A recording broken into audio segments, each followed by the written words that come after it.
Bienvenidos de nuevo al Bolígrafo Rojo. Estamos miércoles 30, último día del mes de septiembre, con un invitado que ya lo voy a nombrar.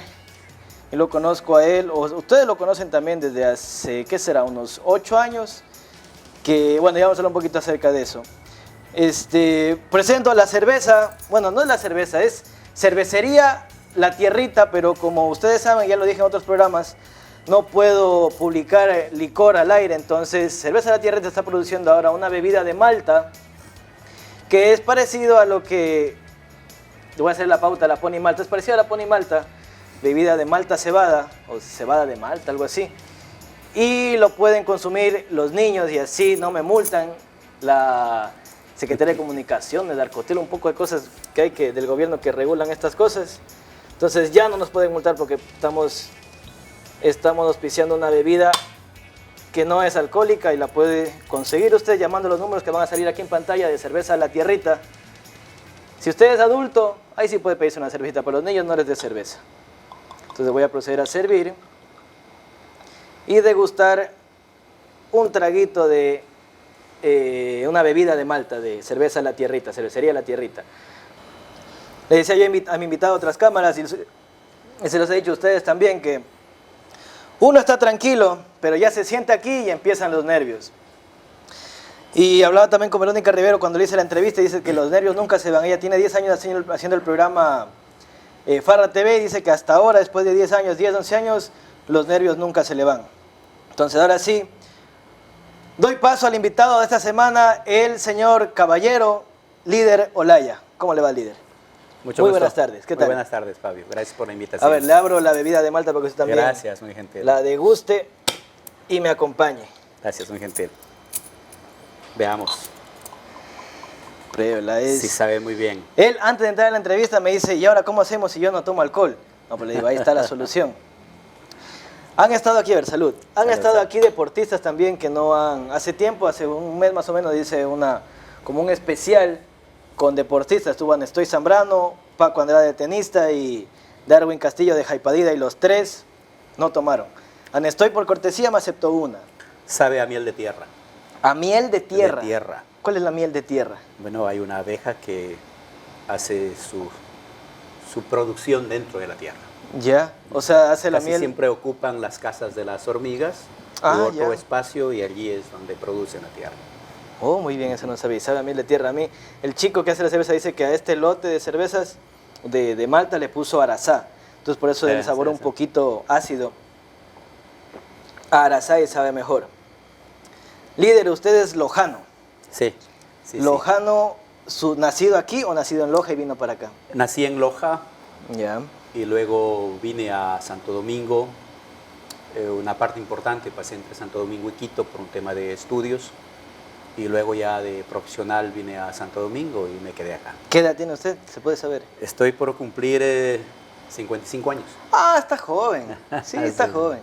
Sí, la edad de mi papá entonces. Sí, Creo que sí. a mi papá siempre le dicen que está viejo, o sea, que está joven. Porque los amigos de él se lo ven ya un poquito mayores y él se lo ve joven, parece muchacho. Y esos géneros he dado yo también porque tengo 25 años y mucha gente me pone que tengo 21, 22. Yo digo, sí, 21, 22 tengo. Sí. Ya tengo 25 Porque te conviene. años. Ah, claro. Ya, usted, a ver, entonces vamos siguiéndole la pista a la vida del líder. ¿Por qué usted se viene acá a Santo Domingo? Estaba en Quito. ¿O por qué sale de Loja usted? ¿Y por qué decide venir aquí a Santo Domingo y no se fue a Guayaquil, a Machala, Cuenca y se viene acá a Santo Domingo? Vengo de una familia muy humilde que no tenía los suficientes recursos como para ayudarnos en la educación superior. Así que una de las opciones para poder estudiar y trabajar era salir a Quito. Vinimos por Santo Domingo porque aquí había familia. Jovencito. Sí, en el 85. Ya. En el 85. Aquí había familia y entonces vine acá, hice un tambo aquí, luego pasé para Quito y mientras duró la universidad alternaba entre Santo Domingo y Quito porque aquí tenía familia. ¿Ya? ¿Qué estudió usted? Psicología. Ah, es psicólogo. Sí, sí. Ya. vámonos ya adelantando porque solamente con los invitados nos vamos hablando de la niñez, de la escuelita, del colegio, pero con usted quiero aprovechar el tiempo y hablar de por lo que le invité, que es hablar de política. Porque mucha gente me dice, si va a hablar de política, un hombre que sabe es líder. Y porque ha sido parte de la política y está en la palestra política, valga la redundancia. Entonces usted da salto a la política de la mano de Mary Verduga, cuando fue asesor de ella, me parece, ¿o no? Bueno, yo vengo en la política desde muchacho, desde adolescente. Ya, vamos desde ahí entonces. Desde allí me vine construyendo y formando en los principios ideológicos del progresismo y las izquierdas. Oh, Por tanto, diríamos, yo no surjo, si bien he tenido en el caso de Santo Domingo una presencia importante, sobre todo tras bastidores, en procesos de asesoría, pensando la política, pensando la estrategia. ¿Usted ha trabajado siempre como asesor? Ya desde, diríamos, el 2006, 2005 en adelante, sí, pero diríamos que no nazco con ese proceso como político, yo me vine haciendo como político desde la adolescencia. Pero entonces usted trabajaba antes como asesor. Sí, estuve como asesor, bueno, he estado participando ya antes en temas políticos, por ejemplo, en la vida universitaria estuve al frente, presidí la asociación escuela de mi facultad de psicología y luego tuve una participación política alrededor de la dirigencia universitaria y más adelante en ese tiempo trabajé en el Congreso Nacional y luego diríamos que retorné cuando ya era bueno, estuve otro momento en el 2005 y retorné a la Asamblea en el 2009, que es el momento al que usted, Fabio, se refiere en las asesorías Ya, pero entonces en el 2005 usted trabajaba en el Congreso cuando todavía era Congreso. Sí, sí. Y en el 92 esa fue la época, esa no fue la época de Lucio, cuando, sí, hubo cuando tumbaron a Lucio. ¿Y ahí usted trabajaba como qué en la Asamblea? Yo participé, era asistente de de Ricardo Urcuango, ya, concretamente, sí. Él era diputado por Pichincha. Sí, supongo que fueron 5 o 6 meses nada más en ese tiempo, sí. Y luego retorné en el 2009, estuve hasta diciembre del 2011 y luego he estado dedicado a actividades principalmente de consultoría. Retorné luego de que salí de la gobernación a la Asamblea otra vez en condición de asesor en agosto del 2017. Estuve un año y ahí asesorando a quién? Estuve vinculado a la Comisión de Salud por un tiempo y luego me retiré y estoy ya prácticamente algo más de 2 años fuera de lo público, cuando digamos, estaba dedicado a la consultoría. A la consultoría, ya, pero entonces en el 2009 se estaba asesorando a Mary Verduga. Sí. Sale de ahí, viene acá a Santo Domingo y entra también de gobernador.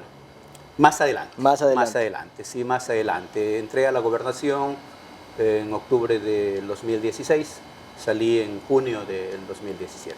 Ya, ¿y qué se puede ver en la Asamblea? Porque yo como joven, estando acá en Santo Domingo, no he ejercido mi profesión. Acá en Santo Domingo no he tenido la dicha de estar en Quito y llegar a la Asamblea y ver cómo la Asamblea... ¿Cómo usted, de joven, me imagino, llegar a ese edificio, entrar ahí donde están todos los curules y ver y saber tanta historia, o sea, tantos acontecimientos históricos importantes que han pasado en este lugar y entrar ahí, trabajar de la mano con un asambleísta debe ser también como adrenalina? Creo que una responsabilidad muy alta, muy grande, porque efectivamente toca leer mucho, toca asumir algunas tareas, entendiendo de que la función legislativa es la primera función del Estado y que en ese marco es donde se formulan las leyes, donde se debaten las leyes, donde se aprueban las leyes. Y estos procesos de construcción normativa tienen que ver con posturas políticas, ideológicas, con intereses políticos, ideológicos, incluso con intereses de orden económico, y entonces usted ve el nivel de complejidad y creo que más que mucha adrenalina es mucha responsabilidad. Ya, y cuando usted habla acerca de la política, o sea, cómo se maneja dentro de la política, se ve, o sea, ¿cómo ve usted el hecho de que, vamos a tocar un poco a María Paula Romo, porque algo con un análisis que yo veía el otro día es que dicen que el gobierno de Lenín Moreno ahora no se cae, no ha caído con el 8% de aceptación que tiene. Lucho cayó con el 32%, lo tumbaron. Lenín Moreno con 8% no se cae. Y que mucho de que Lenín Moreno se mantenga en el poder es que es el manejo que ha hecho María Paula Romo del Ministerio de Gobierno, que es la política, manejar la política. Entonces, lo que hace esta institución, o María Paula en este caso, es manejar a los líderes de oposición para que no se le viren y no provoquen lo que le pasó a Lucio, le pasó a Bucarán, le pasó a Yamil Maguad. Bueno, y usted como asesor de asamblea y estando dentro, ¿qué cosas se ven dentro del manejo debajo de la mesa de lo que hay? Mire, en este país no sacamos el pueblo ecuatoriano a los presidentes. Lo sacan los líderes. Lo sacan, diríamos que los que son parte de las estructuras que dirigen el país, de las estructuras económicas principalmente. Es decir, sacan y ponen presidente a las élites. Claro que nos han hecho creer que somos nosotros los que sacamos, claro, que porque que nos invitan a que nos levantemos y luego nos autodenominamos los forajidos o cualquier nombre que sea. Yo creo que particularmente el movimiento de los forajidos merece análisis aparte, porque creo que efectivamente allí hubo todo un proceso súper interesante que surge desde el corazón mismo del pueblo, particularmente de la clase media quiteña, y podría ser una excepción. Entonces, en este Pero caso en términos generales diríamos que son las élites del poder las que sostienen o terminan sacando a presidentes si no les son funcionales a sus intereses. Y más allá del rol que pudo haber jugado María Paula Romo en este proceso, creo que la respuesta está otra vez en que las élites no sacaron al señor Moreno porque les era funcional precisamente el rato que abandona un programa de gobierno, que da un paso al costado y asume una propuesta que diferente. No correspondía a este proceso, una propuesta diferente que fue de alguna manera liderada, apadrinada por un candidato de las derechas y que luego es asumido por las otras derechas que cohabitan Carondelet o que cogobiernan con el señor Moreno. Algo que coincide con el criterio que usted dice, el invitado de la semana pasada fue Alberto Beltrán, y él decía eso, que más allá de María Paula Romo, el que mantuvo a Lenín Moreno en el poder es Jaime Nebot. Y algo que me estoy dando cuenta ahorita, usted es correísta. No, yo soy porque como lo estoy escuchando ahorita... Mire, este es un tema, yo le decía al inicio, yo surjo políticamente dentro del pensamiento progresista y de las izquierdas más o menos cerca de los 14 años de edad. Pero en este país se da a entender porque, usted que las izquierdas y el progresismo viene del 2007 acá. ¿No? Y que antes entonces no había historia. No, claro que había. No había historia, no habían identidades, no habían ideologías, por supuesto, como tú has dicho, por supuesto que habían. Lo que ocurre es de que alrededor del 2007, usted recuerda toda la crisis de la institucionalidad del Ecuador y surge una candidatura que de alguna manera aglutina un proceso, por eso incluso se constituye Alianza Patria Altiva y Soberana, entendida, ahí recuerde usted que por un lado había el Movimiento País y por otro lado Alianza País. Movimiento País creado por Gustavo Larrea, que también estuvo aquí. Y esta alianza, diríamos, recoge a un conjunto de actores democráticos, progresistas, revolucionarios, izquierdosos, de izquierda, sí, etcétera, etcétera, pero no necesariamente todos podrían ser puestos en un mismo costal, no. Es un proceso bastante amplio y creo que acudimos alrededor de esa propuesta desde distintos sectores. Entonces, a veces creo que cometemos un error de pensar de que efectivamente las izquierdas surgen desde el 2007 a esta parte, igual como cometemos el error de pensar de que el problema de la corrupción, que es un problema estructural, ¿sí?, que viene de siempre y que incluso termina siendo parte consustancial de los estados neoliberales, sí, aparentemente también viene solo desde la última década. Ya, pero es que yo le hago hincapié en esto porque usted me está diciendo que Lenín Moreno no siguió el plan de gobierno que ya se lo habían dejado, que era el modelo de gobierno de Rafael Correa, porque él entró con Rafael Correa. Entonces, Lenín Moreno se aleja de este modo de gobierno, de ¿cómo se dice?, de planificación, y se acerca a Guillermo Lasso y a Nebot, se aleja de Correa, entonces usted critica esa situación. Y ahora hay dos tipos de izquierda, por eso también quiero que me aclare esto. La izquierda también está dividida, está entre los indígenas Pachacuti y los correístas, pero usted lo veo, bueno, según lo que me está diciendo, es que está más pegado a la izquierda de Rafael Correa, el progresismo de Rafael Correa, y que es algo curioso que los que están con Pachacuti y los de Unidad Popular, dicen que Rafael Correa es un falso izquierdoso, o sea que él no es verdadera izquierda, bueno, porque las políticas que él llevó a cabo a la final son una extrema derecha. No es bueno hablar solo de izquierda, creo que hay que pluralizar, me parece que es de izquierdas. Difícilmente creo que podríamos decir que hay unas 2 o 3 izquierdas, yo creo que es una gama mucho más amplia que bastante diversa, diríamos, en el caso ecuatoriano y en el caso mundial.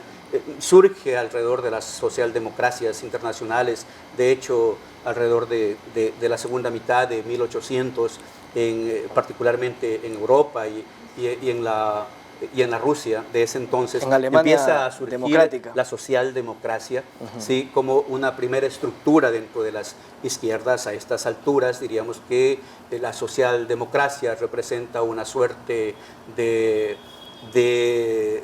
socialismo democrático que en el caso del Ecuador de alguna manera lo recoge la izquierda democrática, y ahí también hay distintas expresiones.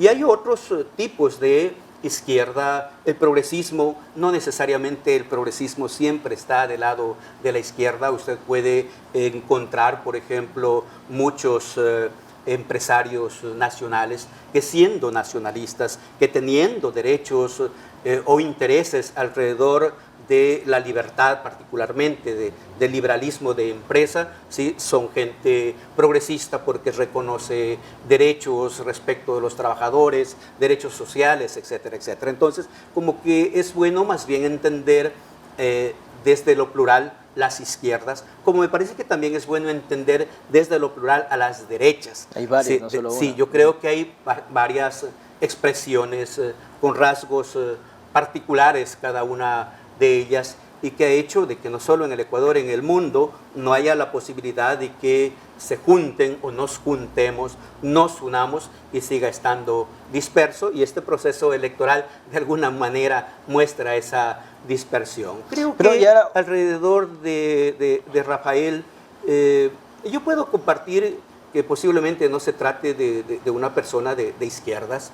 Me parece que en lo fundamental es progresista. Creo que puede ser hasta antiimperialista, tuvo toda una postura alrededor de ello, el tema de oponerse a la base de Manta, a la suscripción de tratados de libre comercio, particularmente aquellos tratados bilaterales con algunas potencias que no eran del todo favorables para la economía y la producción nacional. Creo que habían allí algunos rasgos, algunos elementos, pero pretender de que Rafael es izquierdista, conceptual, formado, me parece que no es por ahí la cosa.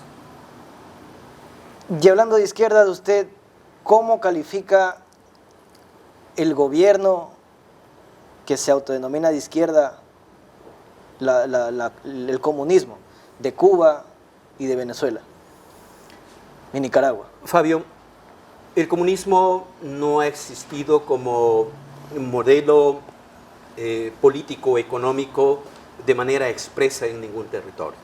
Un poco para entender conceptualmente, se entendería o se pensaría que el comunismo es la desaparición del Estado.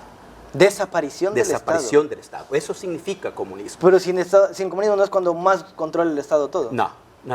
Son los criterios equivocados que de alguna manera se han venido construyendo desde la sociedad, y hay sectores de la política que además están interesados en eso. Diríamos que cuando uno habla de comunismo está hablando de un momento de desarrollo de la conciencia al más alto nivel, en donde el ser humano es capaz de autogobernarse y no requiere de que nadie lo gobierne. Y como es capaz de autogobernarse, como es capaz de autodisciplinarse, de autocontrolarse, esto está ahí, no es mío, no tengo por qué toparlo, ¿sí? En ese nivel de conciencia se entiende que el Estado no hace falta, ¿sí? Y tiene que desaparecer el Estado. Entonces, eso es en teoría. Sí, es que eso es el comunismo como tal. Eso es el comunismo. Entonces, como ninguno tal. de estos países se, que nombré se entendería que la humanidad va hacia allá y va por evolución o por revolución hacia eso, ¿sí? Hacia ese momento de la construcción como seres humanos de una conciencia superior en donde efectivamente somos capaces de autogobernarnos.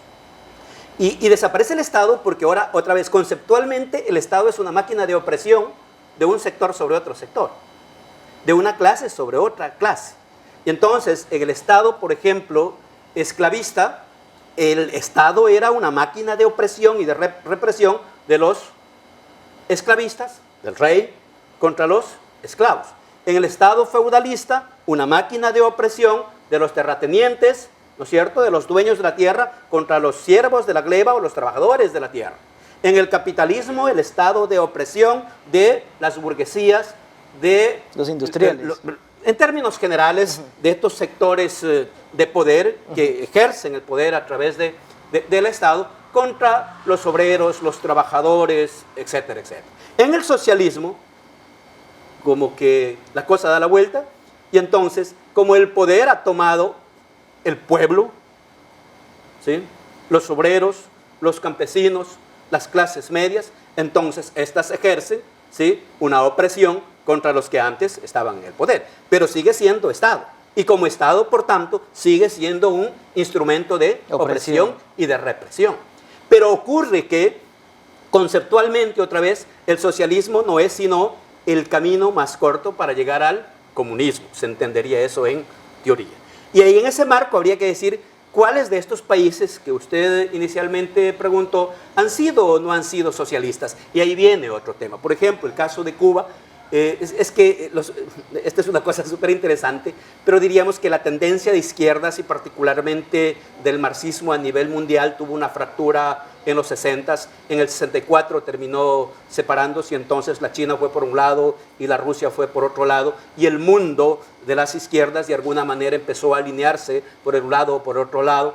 La Cuba de Fidel se quedó del lado de la Unión Soviética hasta que en el 92, cuando Gorbachev, a través de la Glasnost y la Perestroika, terminó liquidando la Unión Soviética y entregándola a las manos del imperio, Cuba hace una declaratoria y dice algo así como: admitimos que nos hemos equivocado al seguir a la Rusia del Gorbachev, ¿sí? Y efectivamente entramos en un proceso de rectificación revolucionaria recién hacia el socialismo. Pero estas son las cosas que efectivamente no las conocemos. O en el caso de la Unión Soviética, que hasta el 53 efectivamente tuvo un proceso interesante de socialización. De hecho, la Unión Soviética es una de las naciones que más desarrollo, más invenciones, más industrialización tuvo en el mundo, de venir de ser una Rusia zarista, cuyo sistema principalmente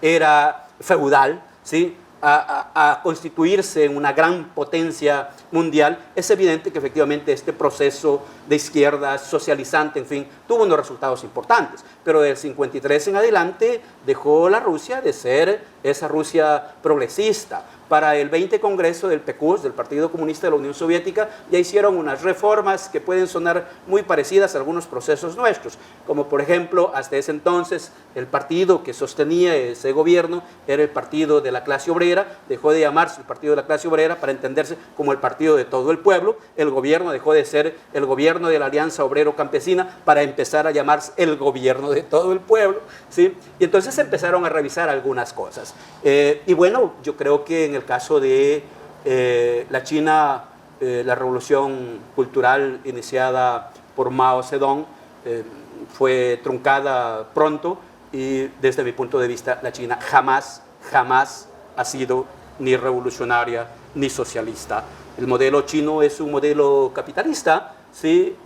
Con monopolismo de Estado, a diferencia de los monopolios y oligopolios que se convierten o que se construyen fuera en un Estado de libertades o de Estados capitalistas. Creo que los monopolios lo ejerce el propio Estado en la China, con algún modelo bastante interesante de gestión de temas empresarios con ciertas iniciativas privadas, pero diríamos que pretender que la China tiene como nombre Comunista. comunista. Como nombre, su partido, su instrumento para llegar al poder, como nombre es comunista. Pero más allá del nombre, no. Que yo creo que, ya lo he dicho también en otro programa antes, que el comunismo, la extrema izquierda es igual a una extrema derecha, y es el caso de lo que se está diciendo, porque el comunismo de China, como se hacen llamar, viene a ser una extrema derecha, viéndolo desde el otro lado. Ahora, usted dice que China nunca ha sido comunista, y que Cuba, y hablamos de la tendencia, de que Cuba está en esa tendencia de llegar por fin desde el 92 al comunismo. Entonces, lo que usted me está diciendo es que de aquí a algún tiempo, Cuba en realidad sí va a ser una potencia, porque está en la tendencia, en el intento de llegar. La aspiración sería que el mundo desarrolle un nivel de conciencia extraordinario, ¿sí? Para que efectivamente podamos llegar a una fase superior, ¿sí? Pero eso, no. Imposible decir cuántos, 500, 1000, 2000, 3000 años. Pero es que entonces nunca, si es que esperamos de que algún momento pase algo milagroso, Cuba va a seguir, la gente de Cuba va a seguir sufriendo, y generaciones van a seguir sufriendo hasta que quizás en algún momento llegue ese milagro de que puedan ser una potencia mundial. Y ahora, en el caso de Venezuela. Habría que ver qué tipo de potencia, ¿no? Porque claro, nosotros tenemos muy confundido los temas del desarrollo, ¿sí? Casi siempre estamos confundiendo desarrollo con crecimiento. ¿Y cuál es la diferencia entre desarrollo y crecimiento? El crecimiento, lo fundamental, se sostiene en lo económico y particularmente en las cifras macroeconómicas, y el desarrollo principalmente en lo humano. Es el desarrollo, particularmente ¿Hay el algún desarrollo país que sea sustentable, desarrollado humanamente y que económicamente no haya crecido?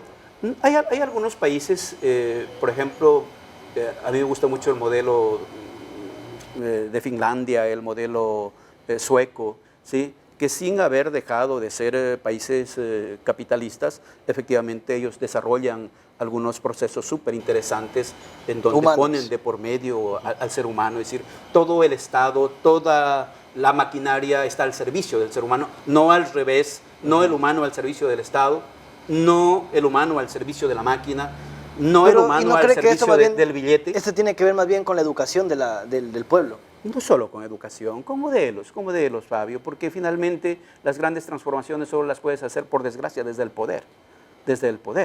Y si desde el poder no están adecuadamente conceptualizados los procesos, es muy difícil que por más educación que haya en el pueblo, porque además, dicho sea de paso, la propia educación del pueblo en gran medida depende de la política pública que que se genera desde el Estado. Entonces, muchísimo tiene que ver con las concepciones que llegan a gobernar los estados, ¿no? Por eso yo decía, habría que ver cuando usted dice si tal o cual país va a ser un país desarrollado y en qué tiempos, no habría que decir en qué marco, porque si usted ve, de todas maneras, creo que hay cosas súper interesantes en la Cuba. Creo que los temas de medicina, sobre todo, son súper interesantes, son emblemáticos e icónicos, no solo para la América Latina, sino para el mundo, ¿sí?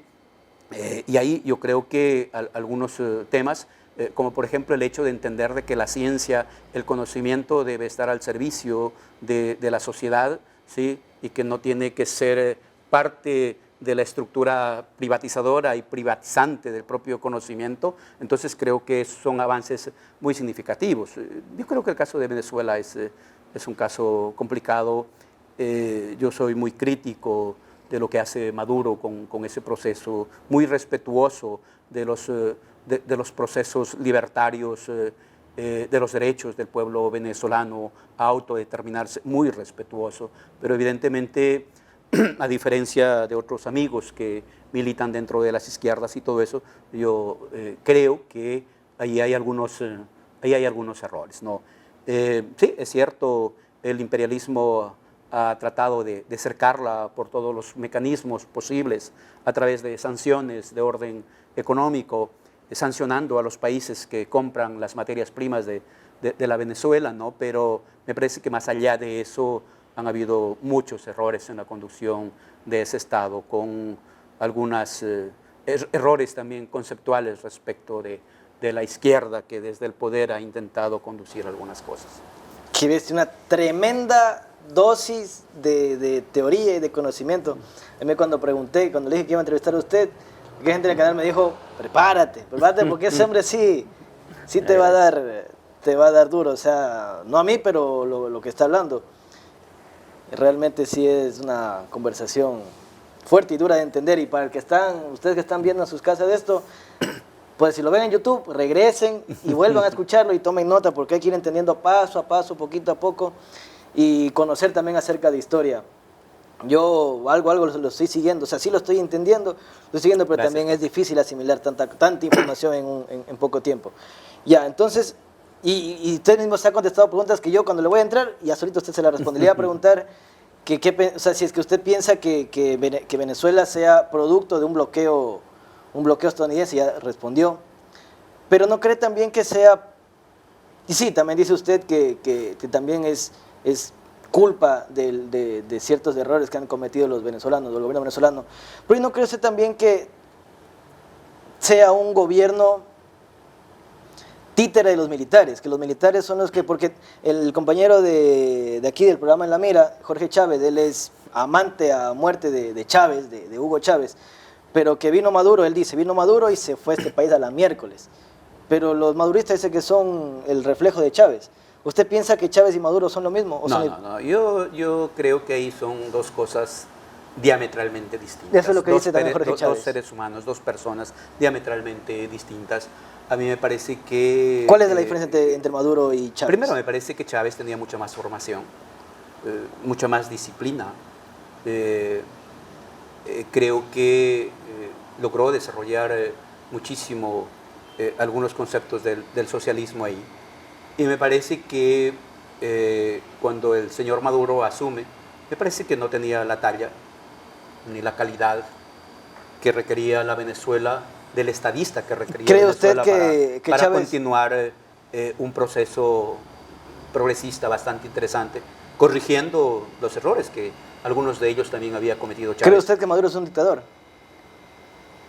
No sé si calificarlo como tal, no, porque efectivamente cuando uno piensa en dictadura, piensa en otra cosa. Pero cuando yo imagino al señor Guaidó, ¿sí?, levantando a la Venezuela, tomándose tal o cual institución, y veo que sigue libre, con seguridad, en los procesos, ¿sí?, de judicialización de la política que tenemos en el Ecuador, el señor Guaidó estaría... preso hace rato. Hace rato, 200 veces preso.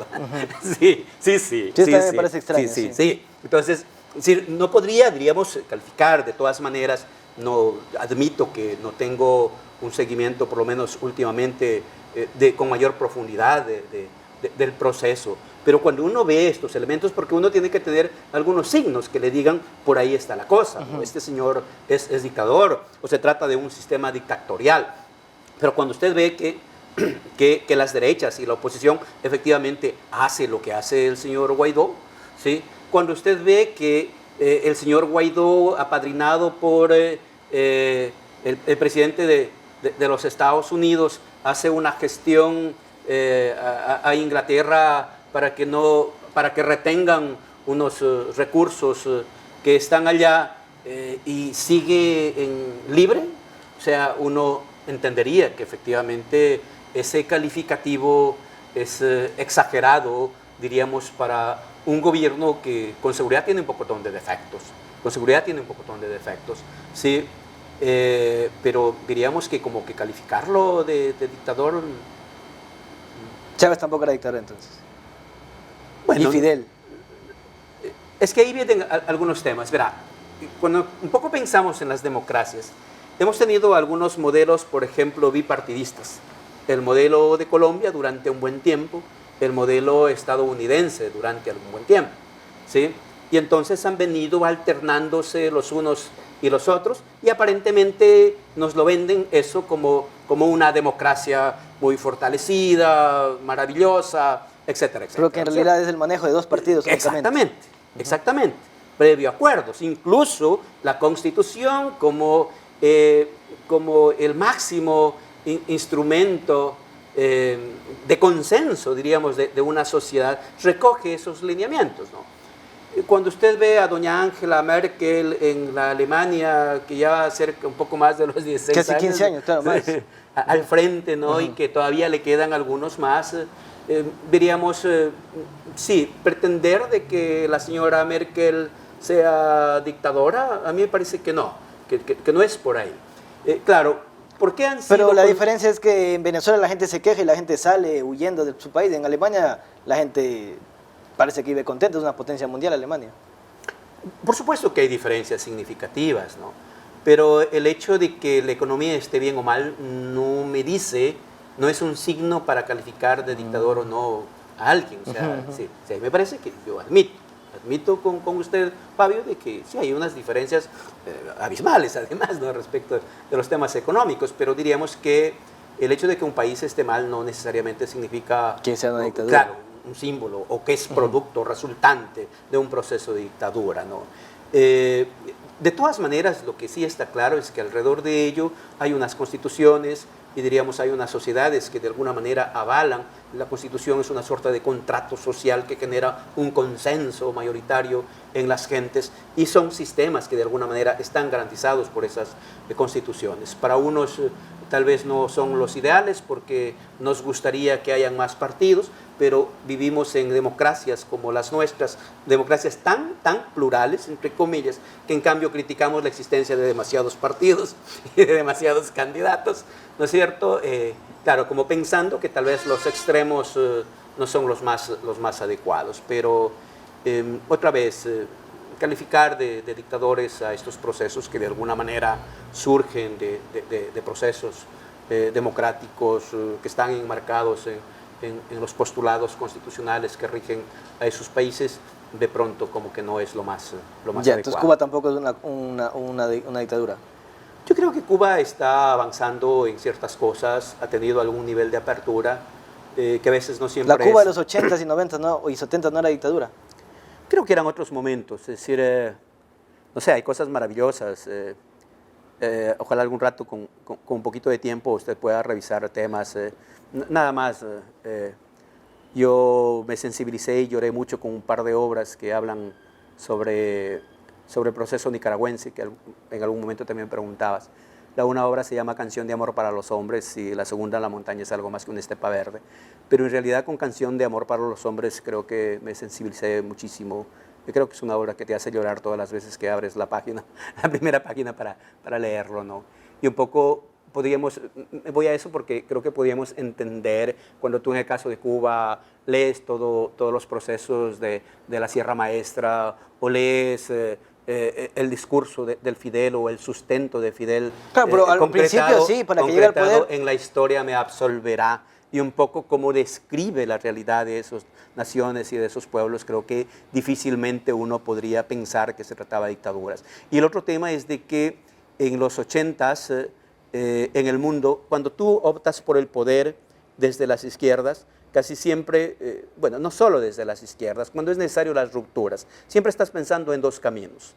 En un camino que es el parlamentarismo, es decir, las elecciones, y el segundo que es las armas, la lucha armada.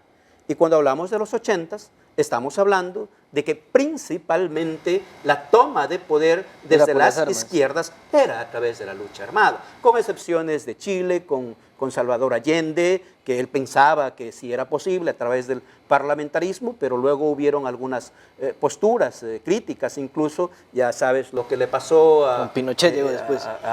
A Allende en el Palacio de la Moneda, cómo asaltaron el poder los militares, cómo finalmente terminaron aniquilándolo, ¿no es cierto? Como una demostración de que en los 70s, en los 80s, difícilmente podías llegar desde las izquierdas o desde un concepto distinto, que no era el hegemónico, que tenía la venia de los Estados Unidos, difícilmente podías entrar al poder desde las elecciones, desde el parlamentarismo. Entonces se dieron algunos procesos que son un poco distintos. Intentar hacer un análisis de esos procesos sin el contexto y sin echar para atrás la mirada, tal vez sea un atrevimiento que no quisiera yo, no quisiera darme ese lujo de atreverme a mirar una cosa que posiblemente requiera de otros parámetros para poderlo analizar y entender, Fabio. Realmente una conversa súper, súper pesada, de verdad. Creo que es el invitado con el que más... o sea, he tenido bastante información que estoy procesando, es como una ametralladora y tengo que, cada cosa que dice tengo que irla procesando y asociar más despacio. Asociar con... No, me gusta porque yo después reviso esto y la gente capaz de dirá, este man no dice nada. Sí, no digo nada porque estoy escuchando, estoy aprendiendo, yo de lo que poco o mucho pueda saber, me parece que es una conversación con bastante información. Vamos a ir a la primera pausa comercial, se nos ha ido el tiempo como siempre. Supongo, me imagino que han de ir unos 20 minutos ya, voy a ver en mi teléfono, en el cronómetro. Y regresamos a el segundo bloque, a hablar acerca del panorama electoral nacional en el Ecuador. Vamos a la pausa comercial y regresamos. Listo, regresamos del primer corte comercial al segundo bloque y vamos ahora sí a hablar de panorama electoral, panorama nacional,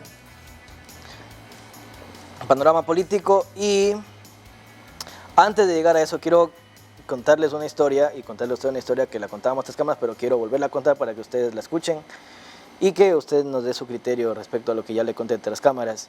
Y yo le contaba a él que un amiguito mío, un venezolano que trabaja en el Che Luis, es mesero en el Che Luis, él cuenta que él trabajaba en Venezuela, en Caracas, en un hotel lujosísimo, igual de mesero en el restaurante del hotel.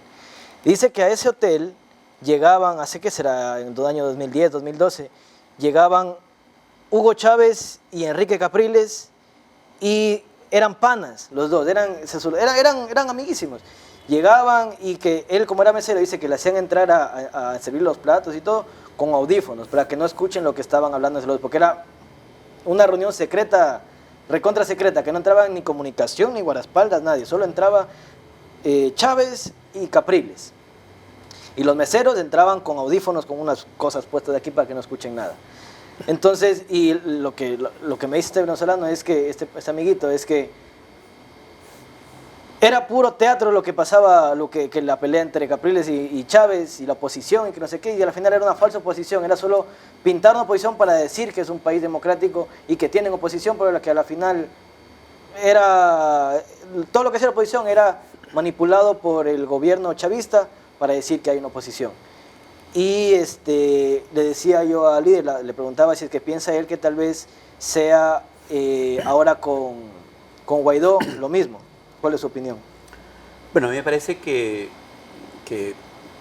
parecería creíble la narración sobre los diálogos que podían tener Chávez y Capriles. Creo que eso como que es parte del poder. Ocurre que efectivamente la política es algo parecido a un partido de indoor, de fútbol o de vóley. Usted está en el partido y hace foul y patea, ¿sí? E intenta ganarle al otro, ¿no? Posiblemente hasta dice alguna patanada, algún maltrato, algún insulto en el calor del juego, pero sale de la cancha, sale fuera de la cancha y efectivamente usted es el amigo, es el compañero, es el ser humano que entiende que el otro es un ser humano. Y es mucho de eso, diríamos, en política. Usted se siente un espacio en donde hay un debate y dice cuantas verdades o intenta de que efectivamente la otra corriente no quede a la altura de su propuesta, ¿sí? Pero se acaba eso, sale fuera del trazo de la cancha y efectivamente se saluda, se despide, conversa, y a veces es necesario que las élites incluso se sienten a conversar sobre los temas del desarrollo del país, ¿no? ¿Y qué acerca de Guaidó? Pero respecto de la relación actual, a mí me parece que no, que efectivamente es un tema bastante diferente. Hay un apadrinamiento desde los Estados Unidos. Creo que muchísimo de lo que está haciendo el señor Guaidó hace mucho daño al pueblo venezolano, y ocurre que las víctimas de esto no son precisamente el señor Maduro, sino el conjunto ¿Usted piensa que Guaidó le hace un daño venezolanos a Venezuela, pero los venezolanos que están aquí en los semáforos dicen que darían lo que sea porque Maduro se vaya y que entre Guaidó al poder. La gente que lo está sufriendo dicen que prefieren que Guaidó esté en el poder que Maduro. O sea, más que prefieren que esté Guaidó, ellos quieren que salga Maduro y que entre quien sea, pero que salga Maduro. Son procesos, hasta cuando se ven resultados del siguiente gobierno. Mire lo que pasó en la Argentina, ¿no es cierto?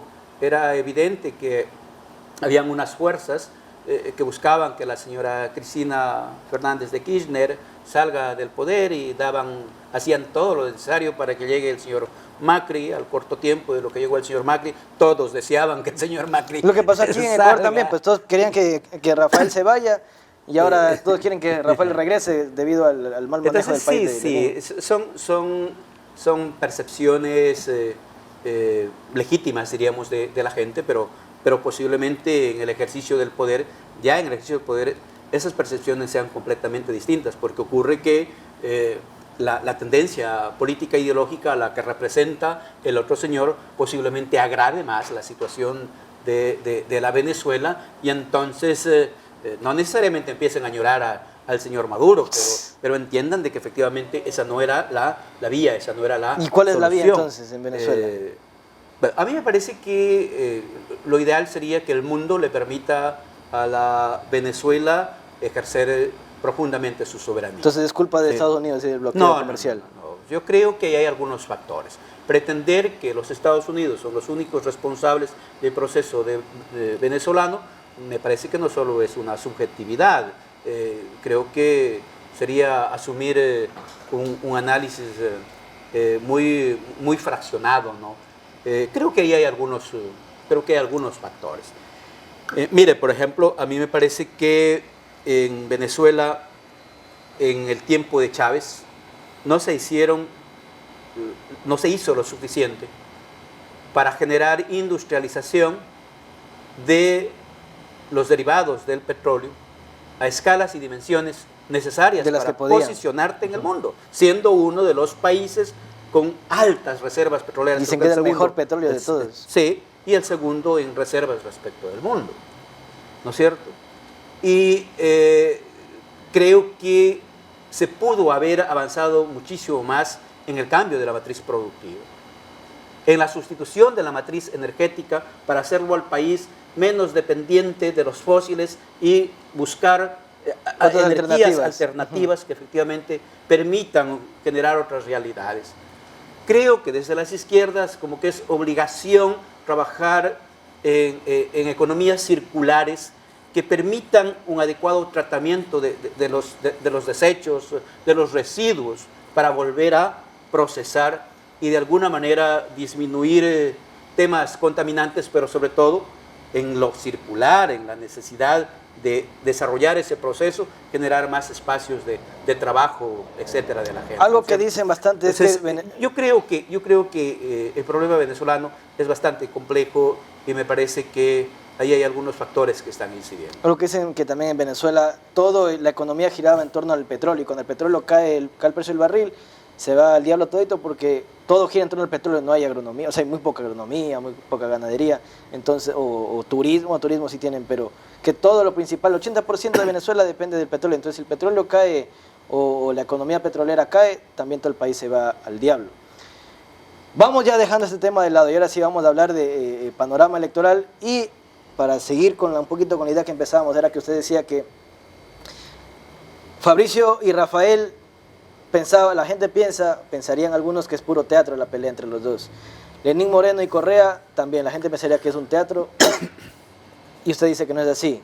Y que entre Correa y Nebot, que también parece que es un teatro, o no, sí, parece que es un teatro la pelea, pero ahí en realidad sí son amigos, Correa y... No amigos, pero tienen diálogos entre Nebot y Correa. A mí me parece que, por lo menos en este último caso que usted describe, yo creo que si bien al inicio del gobierno hubieron algunas tensiones que eran visibles para todo el mundo, me parece Hablamos del 2007. Sí, me parece que a medida que fue pasando el tiempo, creo que esas tensiones fueron disminuyendo y hubieron diálogos como tenían que haber para que en ese marco de alguna manera se puedan gobernar, crear un tema de gobernabilidad, pero sobre todo generar política pública que finalmente termine beneficiando a Guayaquil, ¿no? y al país en su conjunto, porque muchas de las cosas también de una fuerza política como la Social Cristiana pasaba por el hecho de que algunas cosas en la Asamblea también dependían de ese tipo de apoyos y de respaldos, ¿no? Y claro, a veces se dice, no, esa bronca entre hermanos o la bronca entre el señor Correa y el señor Moreno puede ser una estrategia para mantener vivo la posibilidad de un retorno del señor Correa. A mí me parece que no. Están de por medio temas de orden ideológico, está de por medio intereses del país. Y creo que... ¿Intereses personales? No creo tanto. ¿Intereses del país? ¿Cómo intereses del país? Intereses del país. Mire, cuando usted, no creo que por enemistad, usted como gobierno termine abandonando un plan de gobierno, ¿sí? Y aplique un plan completamente distinto que a la larga está afectando al país. ¿Sí? Y que el otro permita una suerte de teatro, ¿sí? Cuando está de por medio del país, una suerte de teatro, si finalmente lo que están haciendo es aniquilar la economía del país, aniquilar la institucionalidad del país. O sea, no, una cosa de esas tendría un costo demasiado alto, ¿no? Frente a un objetivo que no es fundamental, diríamos, para ese desarrollo del país. Entonces...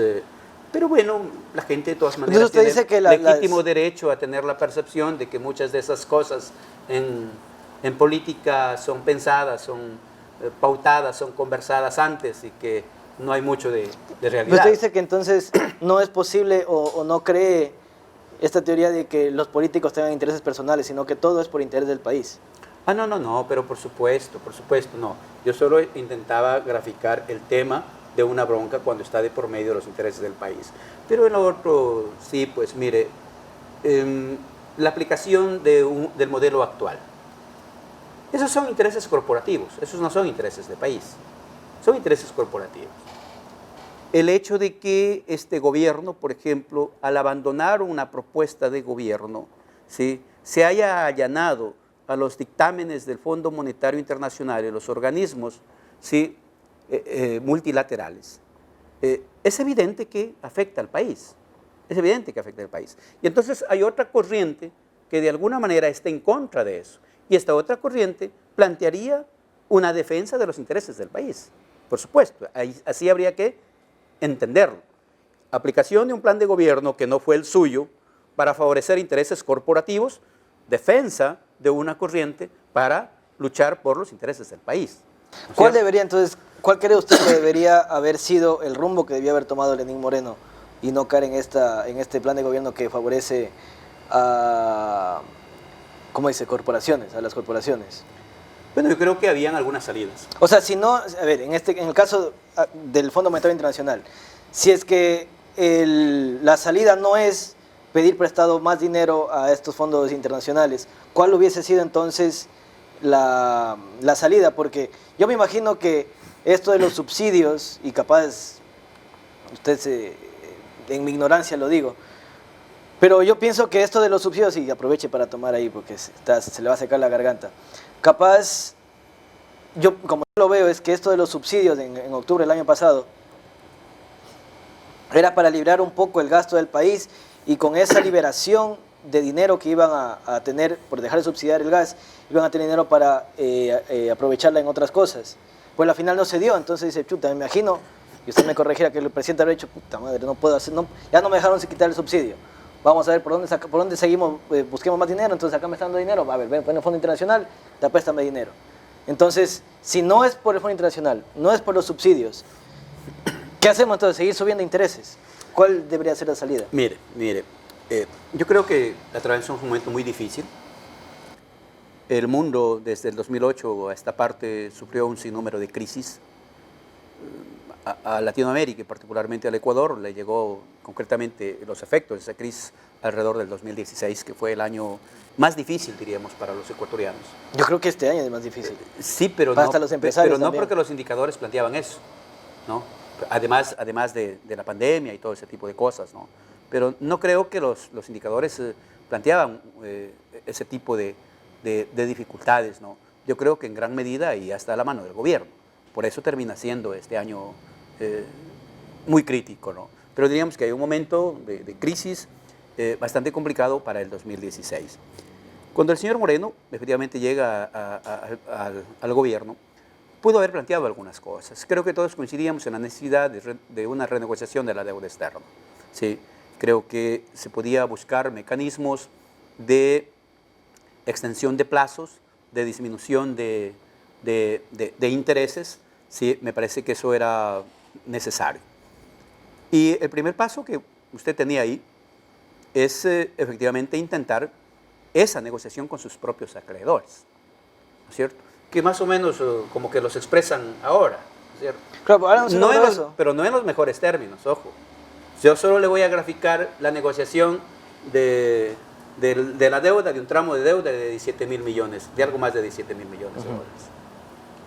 Cuando el gobierno negocia 17 mil millones de dólares de deuda externa. Eso fue lo que pasó ahora en mayo, Sí, ¿no? lo último. Sí, lo último. En el mercado estaba más o menos al 33-34%, el valor real. Ajá. Es decir, usted tiene emitidos bonos, un bono de $1,000, pero en el mercado ese bono de $1,000 estaba en 330, 340 dólares. Ya. Eso era el valor real. Entonces, si usted está negociando un tramo, ¿sí?, de la deuda, ¿sí?, de 17 mil millones, multiplíquelo por 34%. ¡Ah, caramba! Claro, multiplíquelo por 34%. Y posiblemente podía hasta haberse endeudado para comprar ese tramo de la deuda. ¿Sí? Porque 17 mil por 34% hubiera significado alrededor de unos 6 mil millones. Más o menos. ¿No es cierto? ¿Qué hizo el gobierno? Negocia ese tramo de la deuda y reconoce, me parece que es al 91% el valor de eso. ¿Sí? Entonces, al reconocer eso, en realidad no le está ayudando al Estado ecuatoriano, porque lo que ha hecho es reconocer cerca del 100% del valor de ese tramo de la deuda.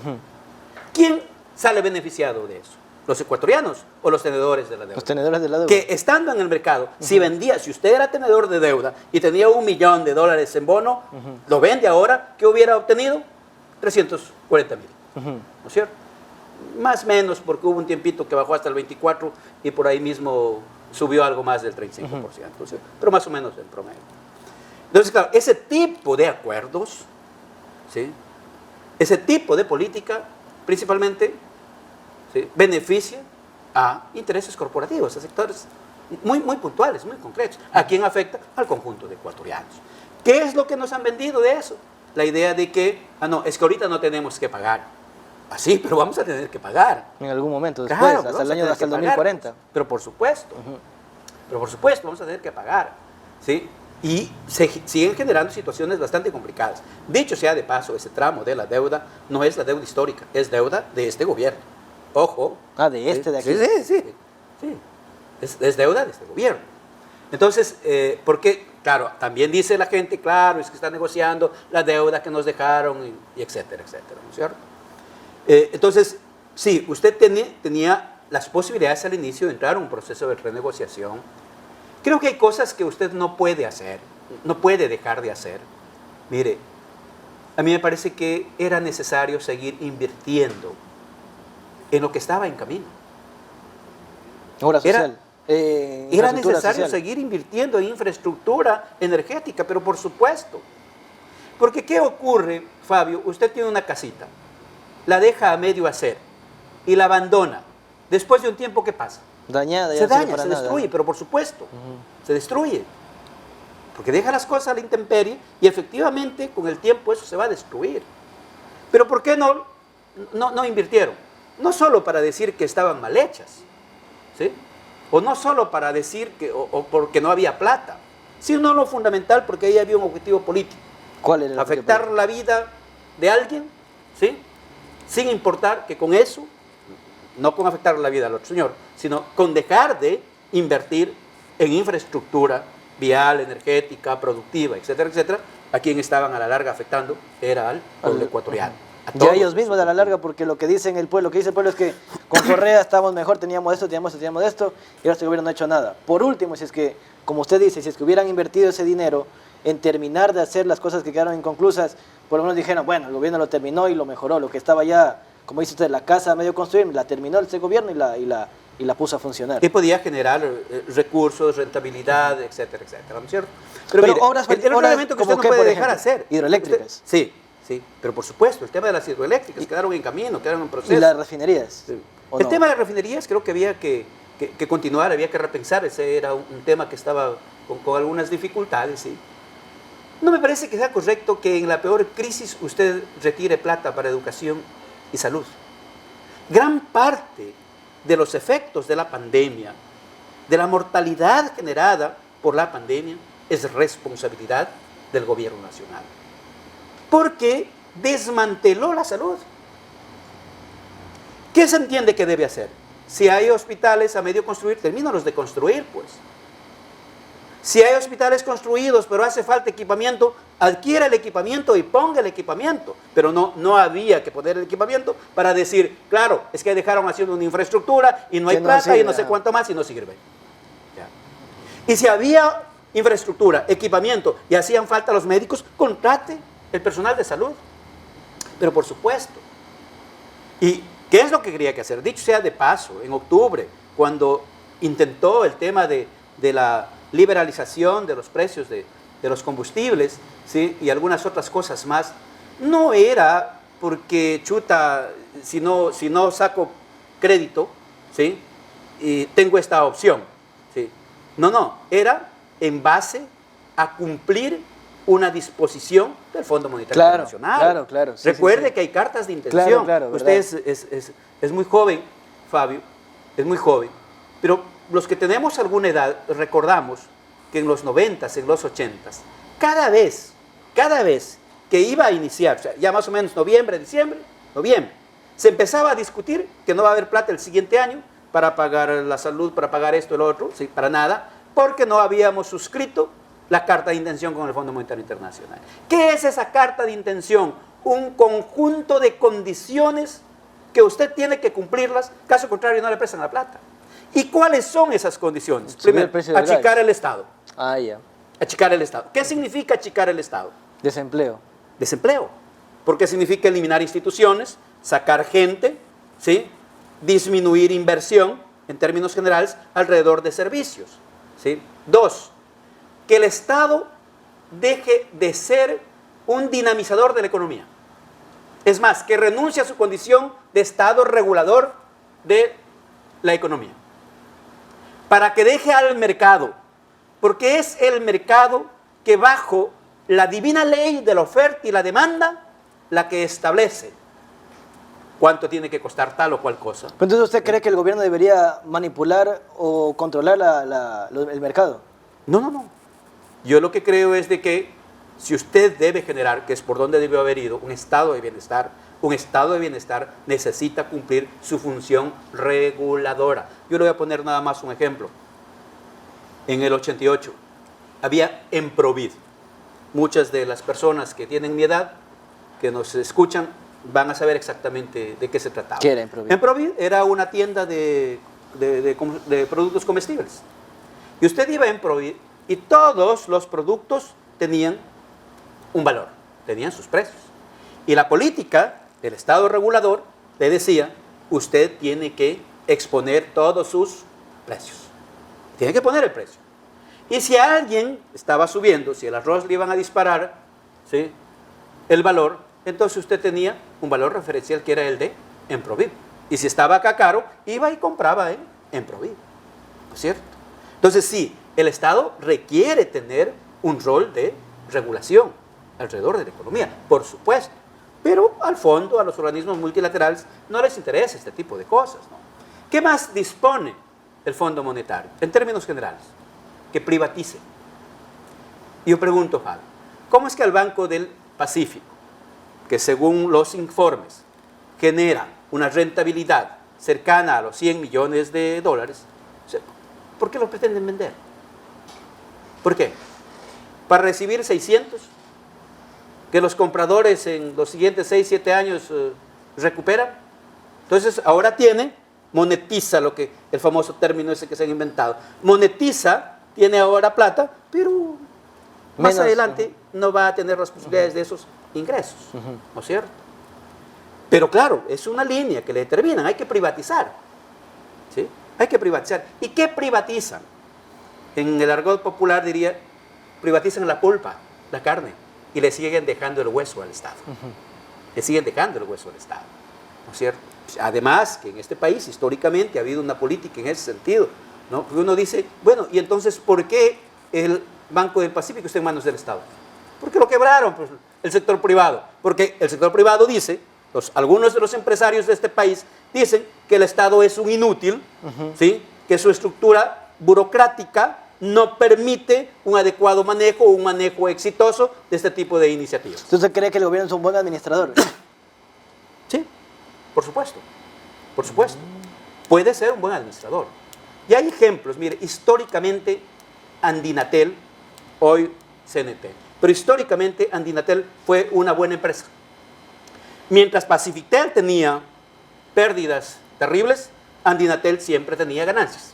¿Y la diferencia es que la Pacifitel era privada? No, seguían siendo, ambas eran públicas. Ajá. Ambas eran públicas. Yo solo le grafico el hecho de que sí es posible que el Estado sea un buen administrador. Y de hecho, a pesar de toda esta competencia que existe ahora, se ha dado cuenta que ahora ya no utilizamos pues, la telefonía convencional. ¿Sí? Casi todo es móvil, incluso el servicio de Internet ya no es el que oferta CNT, etcétera, etcétera. Sin embargo, de todo ese nivel de competencia, CNT sigue teniendo rentabilidad. ¿no? Rentabilidad, pero por supuesto, por supuesto. Entonces, ahora lo del banco, algo hacían aquí históricamente. Si usted revisa los procesos históricos, va a encontrar en la previsora.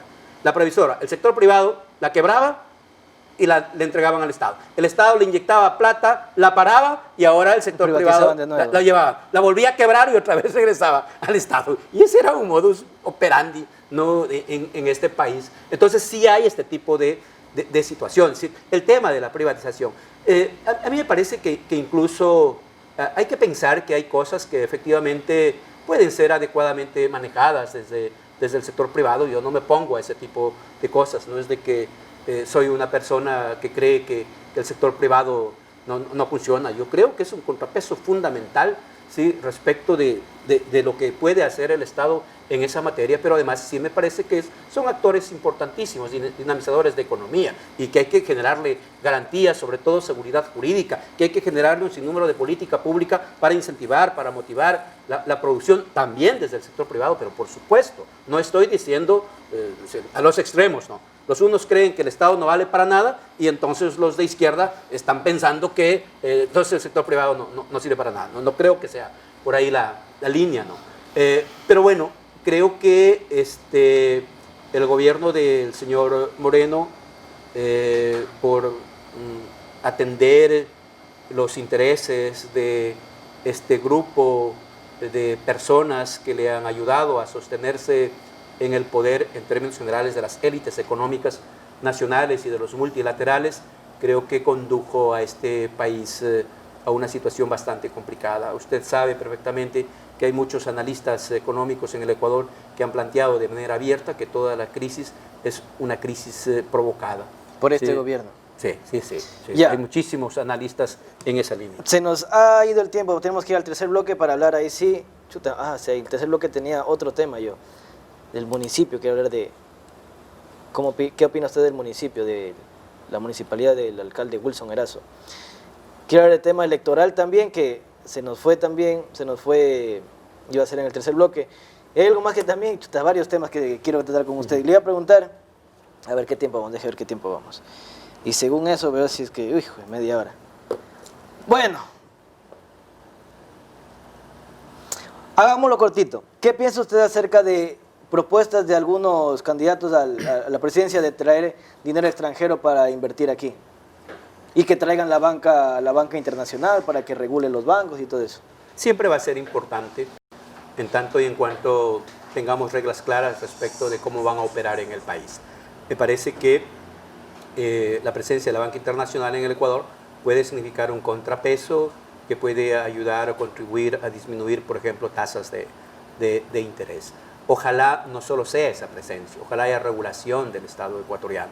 Ocurre que en el Ecuador, por ejemplo, no hay crédito productivo, hay crédito para consumo, porque los intereses en crédito de consumo son extremadamente altos.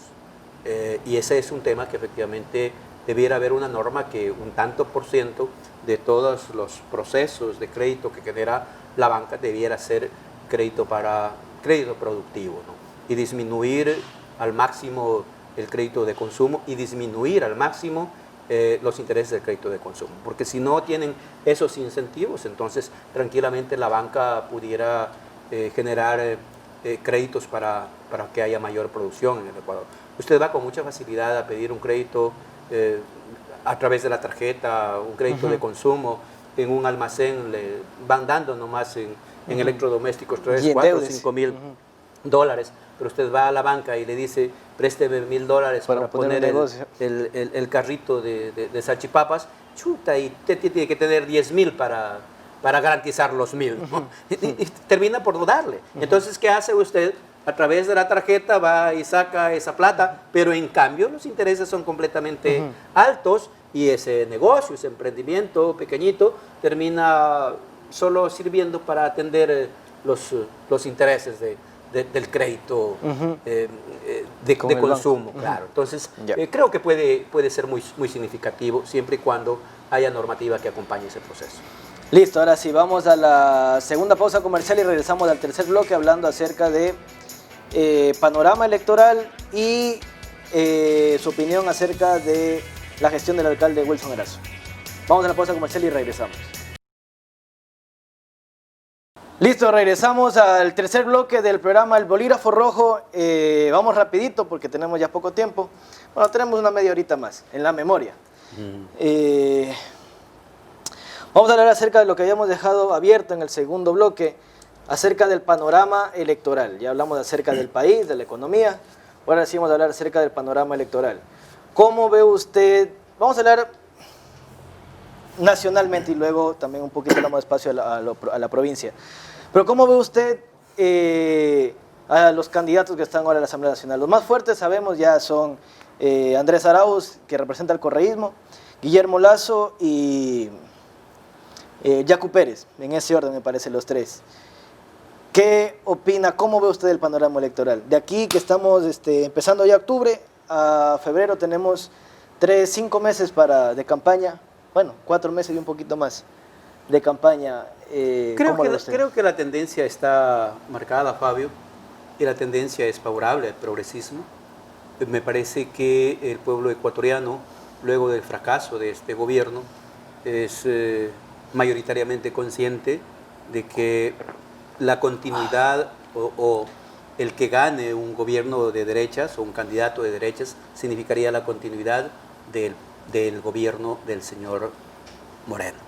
Continuidad porque seguiría recortando el Estado, seguiría recortando el presupuesto para salud y educación, continuidad porque seguirían despidiendo a los trabajadores, continuidad porque seguiría sin invertir en infraestructura productiva, continuidad porque seguiría defendiendo los intereses de algunos banqueros y de algunos empresarios que en el país tienen la costumbre de no pagar los impuestos, esperando que luego venga una ley que los exonere de pagarlos, y a la larga eso termina afectando al pueblo ecuatoriano.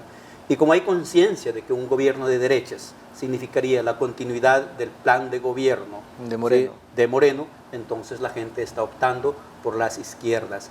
Y de hecho, diríamos, la mayor parte de encuestas le dan el primer lugar al economista Arauz. ¿Pero usted cree que influya, el segundo lugar a Yacu y recién el tercer lugar al señor Lasso? ¿Al tercero para Lasso?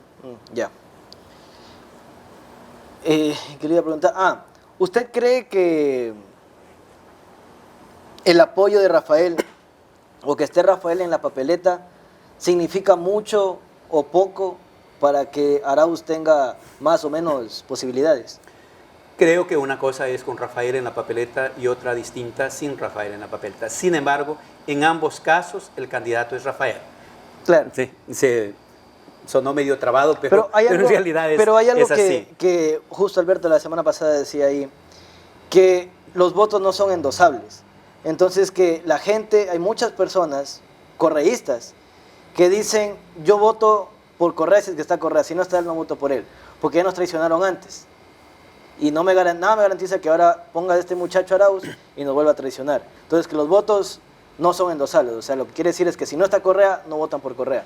Y en este caso se irían al otro sector de izquierda, que sería Yacu Pérez. Sí, los votos no son endosables, pero todo lo que ocurre ahora es por la figura de Correa. Es decir, si usted piensa, Andrés no está posicionado en el imaginario de la gente. Y cuando la gente dice por quién va a votar, no dice por Andrés, la gente está diciendo que vota por Rafael. Por eso le decía, en cualquier circunstancia, con Rafael o sin Rafael en la papeleta, el candidato sigue siendo Rafael. Tal vez el que no está en la papeleta no le dé la misma fuerza, pero diríamos que hay una tendencia ahí marcada, donde podría de alguna manera cambiar y efectivamente terminar disminuyendo el endoso, ¿sí? Tal vez en las candidaturas para la Asamblea, en las candidaturas para el Parlamento andino, tal vez en las candidaturas provinciales, tal vez en esos espacios se pueda ver efectivamente mayores diferencias y la gente empiece a jugar por otros nombres y por otras listas que no necesariamente están en la 1. Pero me parece que alrededor de la candidatura presidencial la fuerza sigue siendo Rafael. ¿Qué opina usted acerca de la alianza entre el socialcristianismo y Creo? Bueno, me parece que fue bastante forzada. Esos son dos sectores de derechas que difícilmente han llegado a acuerdos. Ya en los espacios locales, alrededor del poder de Guayaquil. ¿Pero no cree que esto tal vez es una desesperación por la derecha por intentar ganar? Porque sí, saben que si estaban divididas no iban a llegar a nada. Por eso decía que como que se vieron forzados. Obligados a hacer esa alianza. De todas maneras, a mí me parece que conceptualmente están cercanos, pero que por desgracia para ese sector y por suerte para el progresismo, diríamos, esa alianza no terminó siendo determinante para impulsar el crecimiento de esa candidatura. Es decir, uno entendería que después de esa alianza los números del señor Lasso habrían cambiado, habrían subido, y eso no ha ocurrido.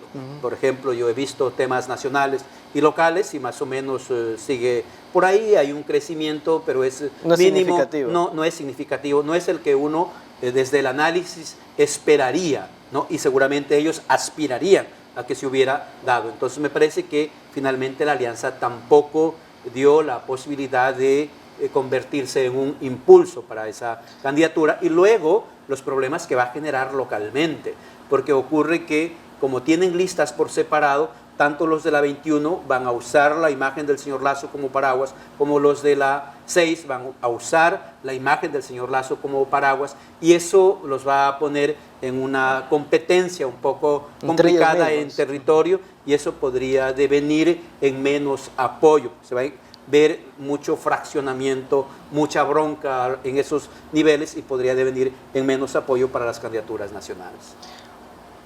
En el caso de una segunda vuelta entre el correísmo y Yacu Pérez, van a ver, entre los indígenas se dividen, y vamos a la primera vuelta, hablando analizando el movimiento de Yacu Pérez, son Pachacutic ellos, ¿no? Así es. Se dividen en dos, los que apoyan a Yacu Pérez y los que apoyan a nadie, no, o sea, no a Yacu, sino que, porque no estaba, en el movimiento indígena no estaban de acuerdo cierto grupo de que vaya a Yacu, y apoyaban a Vargas y a Isa. Entonces, de este sector que apoya a Vargas y a Isa, no se van a ir con Yacu, sino que hay muchos o varios del sistema, de la parte indígena que van a apoyar al correísmo. En una segunda vuelta, queda, suponiendo que llegue Correa, el correísmo y Pachacutic, los indígenas, los votos de Guillermo Lasso se quedarían con Pachacutic. Y esta fuerza de Pachacutic y Yacu sería muchísimo más fuerte en contra del correísmo. ¿Estoy hablando bien o estoy hablando payasadas? Sí, esa es una probabilidad. Es correcto el análisis, creo que es una de las probabilidades que se dé en el escenario de una posible segunda vuelta entre esas dos fuerzas políticas. Solo que me parece que no siempre, diríamos, es de que el líder dice hay que apoyar a tal sector y todos se encaminan en esa dirección. O sea, terminan fraccionándose entre el voto nulo, el blanco, el voto a uno o a otro de los de los finalistas, ¿no? Lo que sí está claro, diríamos que mayoritariamente los líderes de derecha convocarían a un voto por el señor Yaco. O sea, en eso sí, porque finalmente creo que hay allí algún antecedente, hay por lo menos el movimiento del señor Pérez en algún momento ya tuvo unas cercanías con Lazo, y creo que no, y muchos de los indígenas no lo quieren a Correa. Podrían reproducirse, diríamos, esas posibilidades ya en una segunda vuelta. Pero habrá que ver cuál es esa diferencia, porque aparentemente la diferencia del progresismo es bastante respecto de los votos que sacarían las otras fuerzas. Entonces, en el hipotético de una segunda vuelta, de que no haya un triunfo en primera vuelta electoral, en el hipotético de una segunda vuelta habría que primero pensar de que la votación que ese candidato sacó en la primera vuelta es posible que de alguna manera se mantenga. Digo, de alguna manera, porque si han ocurrido fenómenos que a veces terminan por lo menos dispersándose o disminuyendo su votación, ¿no? Y ahora, en el caso de que lleguen a segunda vuelta el correísmo y Lazo, Yacu Pérez o los Pachacuti quedan también divididos, porque una parte se va a ir con Correa y otra parte, la parte que apoyaba a Vargas y a Issa se van a ir con Correa, y la parte que en realidad apoyaba a Yacu Pérez se va a ir con Lazo. Pero usted dice que no va a llegar Lazo a la segunda vuelta. O usted incluso... Tal como están las usted cosas... Usted dice que Correa gana en primera vuelta. ¿Cree usted que Correa gana en primera vuelta? No sé si les alcance, ¿no? Pero diríamos que los números están por ahí. Hasta ahora, diríamos, la tendencia diría que las dos candidaturas más fuertes hasta el momento es Andrés Arauz y es Yacu Pérez. Y me parece que habría que un poco ver qué pasa con otras candidaturas. Creo que el análisis que estamos haciendo es insuficiente si finalmente no entendemos la sumatoria del conjunto de los candidatos. Por ejemplo, qué va a pasar con la candidatura de Paul Carrasco y la votación que él pueda sacar, qué va a pasar con la candidatura del señor Isidro Romero, qué va a pasar con la candidatura también que podría tener una votación interesante del señor Montúfar, ¿sí? Creo que... pero yo creo que no es mucho lo que saquen ellos. O sea, y Montúfar es una cierta élite de Quito. No creo que ni él ni Gustavo Larrea, no creo que tengan en realidad tanto peso para decidir o para influenciar o influir en el apoyo. Va a incidir muchísimo en las capacidades que tenga el candidato para generar convergencia y alianza en la segunda vuelta. Y hay una preocupación, que quienes ahora tienen más opciones, ¿cuánto están dialogando ahora? Porque ¿qué tal si ahora tengo opción y usted se acerca a dialogar conmigo, yo le digo, no te quiero ahora? Y mañana que paso a la segunda vuelta, ¿con qué cara me asomo a decirle ahora sí, Fabio, necesito de tu apoyo? Por tanto, a mí me parece que hay un error que están cometiendo algunas fuerzas que yo conozco, que no siempre están siendo abiertas para recibir a otros sectores, ¿sí? Porque como que en la segunda vuelta es un tema complicado. Hemos tenido en el Ecuador un caso de cambio diametral de la votación de primera a segunda vuelta, que fue en el 84. Rodrigo Borja ganó la primera vuelta largo, ¿sí? Diríamos que el señor Febres Cordero entró por ahí casi arañándose a la segunda vuelta. Sin embargo, para la siguiente ganó León. Etapa ganó León, y diríamos abrumadoramente, ¿no? Digo abrumadoramente por todo el nivel de crecimiento que tuvo desde la votación de la primera vuelta pasó también hacia la segunda. Con Bucaram y Nebol en el 96. Claro, fue exactamente igual. Pero tenían ahí un tema que estaba construido alrededor de lo que en ese tiempo llamaron los sectores de las derechas como el Frente de Reconstrucción Nacional. Sí. Claro, que estaba el liberalismo con Blasco, que estaban los socialcristianos, que habían fuerzas nacionalistas alrededor de ellos. Es decir, desde el comienzo ellos trabajaron, o por lo menos dieron a entender, de que había una tendencia a recibir apoyos y respaldos de otros sectores. Va a tener mucho que ver eso ahora en la segunda vuelta. Y por eso sería de esperar de que en esta primera vuelta como que haya principalmente un tema de propuestas. Porque si la campaña es muy violenta y tiene otro tipo de características, creo que van a haber muchas dificultades para una segunda vuelta electoral. Vamos aterrizando al tema local, entonces, ¿cómo ve usted los candidatos de aquí en la provincia? Me parece que... Yo creo que candidatos fuertes están dos del correísmo, tal vez el primero de Social Cristiano y el primero de Creo. Porque los indígenas de Pachacuti no he visto a nadie.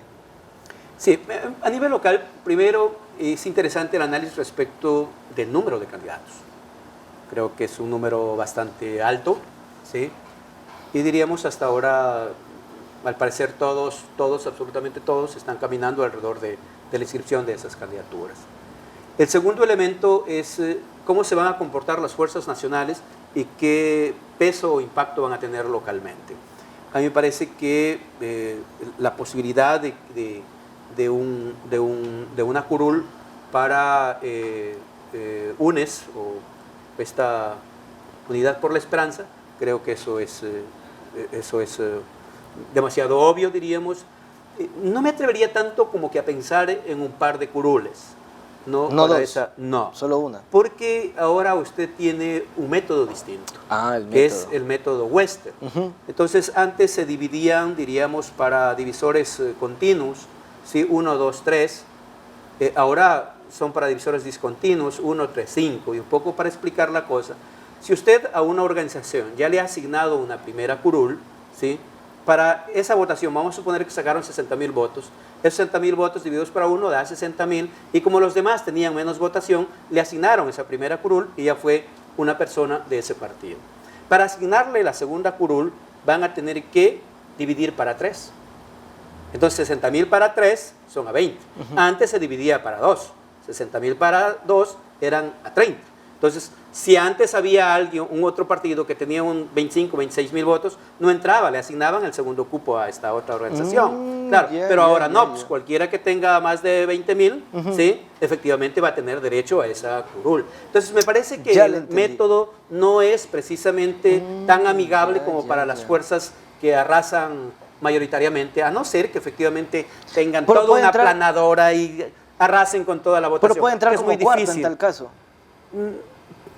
Porque digamos, digamos que entra el primer correísta, entra Lazo, o sea, el primero de Creo, entra el Social Cristiano, entonces queda uno más, que ese se lo divide el primero de acá, el primero del correísmo, porque no creo que saque, ¿quién más va a sacar? O sea, ¿qué otro partido puede sacar más del 25%? Mire Fabio, es posible que pase lo que usted está planteando, pero hay otros escenarios. Y un escenario es que, por ejemplo, difícilmente hasta ahora, entraría un asambleísta por Creo. Hasta ahora. Tal como están los resultados, difícilmente... Pues con mucha más razón entran dos correístas, pues. Con mucha más razón. Pero es que si... A ver, si van a entrar dos correístas, querría decir que UNES va a sacar 80, 90,000 planchas. Ya lo entendí. Okay. Sí. O sea, eso me parece que...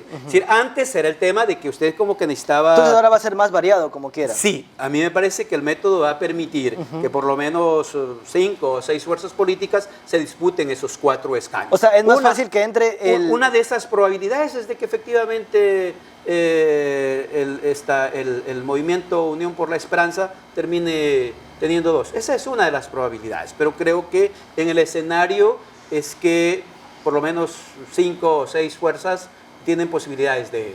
O sea, es más fácil que entre el cuarto principal más votado que el segundo de la primera. Sí, de alguna manera sí. Por el tema del método, ¿no? Habrá que ver qué es lo que ocurre. Mire, aplicado el método Western en la elección anterior, no hubiera llegado el señor Ochoa. No hubiera llegado. Perdón. Sí. Hubiera llegado el doctor García, que sacó cerca de 18,000 votos. Pero con aproximadamente 18,000 votos, habría entrado el cuarto, ¿sí? El señor García, que era votación suficiente. ¿O la de la Concordia? No, al señor García. Con los números es al señor García, al doctor García. El doctor García es a quien le correspondía esa curul, ¿no? Si es que hubiera sido exactamente la misma votación. Creo que ese fue un momento súper interesante, ¿sí? De votación bastante alta. No me parece que se repite ahora. yo sí creo que va a ser mucho más dispersa. Por eso decía, de pronto el voto alrededor de los candidatos a la presidencia sí va a ser en Santo Domingo, por lo menos muy fuerte para Andrés. Sí, Arauz, sí, Santo Domingo es una provincia muy fuerte, pero es posible que ya lo otro sea bastante disperso, porque juegan otros factores, las propias dificultades internas, los problemas internos. Un tema que se me escapaba hablando en lo nacional era, ¿usted cree que influya el que el gobierno sea el que controle el CNE? Y muchos hablan de que Nebot maneja la señora Tamaín, en que puedan ellos, influenciar en las elecciones, hablando para presidentes. Bueno, puede, sí, eso es medio complejo y podría tener algún nivel de incidencia, pero sabe, cuando la votación es arrasadora, ¿sí? Es como cuando usted va a la cancha y su equipo golea, ¿sí? Por más que esté jugando con árbitro en contra y la cancha esté inclinada, ¿sí? en su contra, vea, es imposible que alguien intente bajar en la mesa un triunfo de esos. Precisamente por eso ahora intentan de alguna manera bajar, ¿sí? No permitiéndoles la participación, porque más adelante, frente a una votación arrasadora, pues, las cosas podrían ser mucho más difíciles, ¿no? O no tendrían posibilidades de afectar esto. De todas maneras, en política nada está dicho, Fabio. Sí, estamos comentando algunas cosas a partir de los históricos, a partir de las encuestas, etcétera, etcétera, pero incluso las encuestas solo son una fotografía instantánea de ese momento. Si usted vuelve a aplicar la encuesta al día siguiente, posiblemente las cifras ya sean distintas, sean diferentes. Habrá que ver qué pasa en la campaña, qué tipo de estrategias van a utilizar. A mí me parece que efectivamente las estrategias de UNES están siendo interesantes y que las estrategias del señor Lasso no le están dando resultados. Usted está inundado la internet con todo, ¿no? Pero fíjese que ni siquiera eso está, posiblemente incluso si hay un buen asesor ahí, le va a decir, ¿sabe qué, señor? Usted está sobreexpuesto y empieza a eliminar todo eso, porque la sobreexposición mediática ocurre que hace un efecto de no voto, de rechazo, de no simpatía, de no adhesión de voto, y puede terminar incluso en un fenómeno en vez de ayudar. Sí, en vez de ayudar, salir perjudicado, ¿no? Pero bueno, entonces habrá que ver, creo que estos solo son unas pinceladas de lo que podría ocurrir en el proceso electoral, pero me parece, Fabio, que a medida que vayan pasando las cosas, habrá que ir haciendo análisis responsables de ver cómo finalmente se va configurando el escenario. Ya, vamos, antes de la pregunta, rapidito, porque se nos acaba el tiempo, ¿qué opina usted acerca de la gestión del municipio de Santo Domingo, del alcalde constructor? Esta ha sido una gestión... Usted ha sido bastante crítico con él. Sí. Esta ha sido una gestión muy atropellada, que creo que ha terminado por frustrar y desesperanzar al pueblo de Santo Domingo, porque si bien el señor no obtuvo una importante votación para ganar... Ganó ahí, pues ahí, con Benítez. Sí, con una votación súper pequeña en relación al universo de electorado que somos en Santo Domingo. Sin embargo, yo creo que un mes después habían muchos criterios, mucha esperanza respecto de que las cosas podían ser mejor, sobre todo en base a una falsa publicidad de las supuestas 100 obras en los 100 días, que no fueron tal, porque hacían un taller o movían una caseta de un lado para otra y lo apuntaban como obra, y claro, eso a la larga finalmente cae, ¿no? Pero de ahí hasta esta parte también ha incidido el tema de la pandemia, pero me parece que ha sido muy errática, muy errática. Basta con recordar cosas como la pretensión de cobrar un impuesto anticipado para poder garantizar el famoso megaparque, el tema de haber incrementado los impuestos prediales sin un estudio técnico, sino al ojímetro, que terminó incrementando el costo de la tierra, lo que con seguridad genera tipos de especulación que ponen en riesgo los derechos de las personas a la vivienda, ¿sí? El hecho de que no hayan certezas y tenga que estar rectificando permanentemente.